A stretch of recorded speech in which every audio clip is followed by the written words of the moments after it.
இன்றைக்கு தொலைக்காட்சியில் விவாதங்கள் அனல் பறக்கின்றன. அதுவும் திராவிட முன்னேற்ற கழகத்தில் இளைஞர் படையை கண்டாலே எதிர்த்து நிற்கின்ற பேசுகின்ற ஆட்களுக்கு கிளி பிடித்து விடுகிறது. அதில் முன்னணியாக இருந்து நமது திமுக தலைமை கழக செய்தி பிரிவு துணை செயலாளராக இருந்து இங்கு சிறப்புரையாற்ற வருகை புரிந்துள்ள மரியாதைக்குரிய சூர்யா கிருஷ்ணமூர்த்தி அவர்களுக்கும், இளம் பேச்சாளர் அருமை சகோதரி பூங்கொடி அவர்களுக்கும் மற்றும் இங்கு திரளா கூடியிருக்கின்ற அனைத்து நிர்வாகிகளுக்கு முதற்கும் நன்றியை தெரிவித்துக் கொண்டு, எந்த காலத்திலும் இந்தியை இங்கு திணிக்க விடமாட்டேன் என்ற தலைவர் அவர்கள் சபதம் ஏற்றிருக்கின்றார்கள். ஏன் இன்றைக்கு இந்தி இங்கே கூறப்படுகின்றது?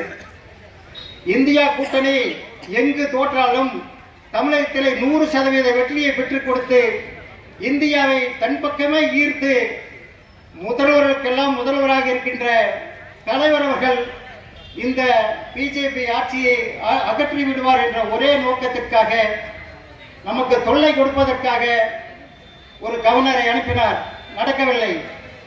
நிதிகளை நிறுத்தினார், நடக்கவில்லை. பல்வேறு வகைகளிலே தொல்லைகளை கொடுத்தார்கள், எதுக்கும் தலைவர் அசையவில்லை. நிதி கொடுக்கிற நீங்க மும்முனை கொள்கையை ஏத்துக்குன்னு சொன்னாரு, உங்க நிதி வேண்டாம் ஒண்ணு வேண்டாம் தூக்கி எரிச்சிட்டாரு தலைவர். அதற்கு பிறகுதான் இந்த இந்தியை கொண்டு வந்து இதன் மூலமாக ஏதாவது செய்ய நினைத்தால், ஏற்கனவே ஒரு முறை இந்தியை திணித்த கட்சியினுடைய நிலைமை உங்களுக்கு தெரியும். ஒரு முறை இந்தியை திணித்து மாணவர்கள் போராடிய வகையிலே ஆட்சியை அகற்றப்பட்டு திராவிட முன்னேற்ற கழகம் ஆட்சியிலே அமர்ந்தது. அதற்கு பிறகு மாணவர்கள் போராடிய ஒவ்வொரு போராட்டமும் ஒரு ஆட்சி மாற்றத்துக்கு வழிகோரியது. இன்றைக்கு பிஜேபியினுடைய ஆட்சி மத்தியிலே தூக்கறிக்கப்படுவதற்கு இந்த இந்தி தான் ஒரே காரணமாக இருக்கும்.